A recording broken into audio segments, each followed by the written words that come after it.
സ്വഃ തത്സവിതുർവരേണ്യം ഭർഗോ ദേവസ്യ ധീമഹി ധിയോ യോ ന പ്രചോദയാത്.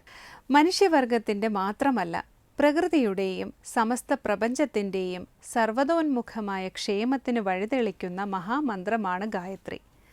ഗായത്രി ഉപാസന കൊണ്ട് എത്തിച്ചേരുന്ന ഔന്നത്യം വളരെ വലുതാണ്.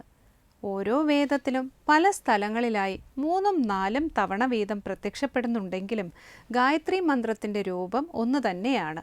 ഗുരുമുഖത്ത് നിന്ന് മന്ത്രോപദേശം സ്വീകരിച്ചാണ് ഗായത്രി ഉപാസന ചെയ്യേണ്ടത്.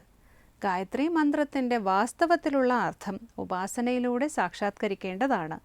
എങ്കിലും മന്ത്രത്തിലെ പദങ്ങളുടെ സാമാന്യ അർത്ഥങ്ങൾ അനുസരിച്ച് ഗായത്രിക്ക് ഇനി പറയുന്ന പ്രകാരം അർത്ഥം പറയാം. സവിതാവിൻ്റെ ശ്രേഷ്ഠമായ തേജസ്സിനെ ഞങ്ങൾ ധ്യാനിക്കുന്നു. അവിടുന്ന് ഞങ്ങളുടെ ബുദ്ധിയെ പ്രചോദിപ്പിക്കട്ടെ.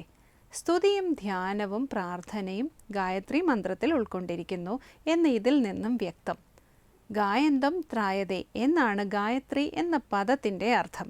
അതായത് ഗാനം ചെയ്യുന്നയാളെ രക്ഷിക്കുന്നത് ഗായത്രി മന്ത്രം എന്നർത്ഥം.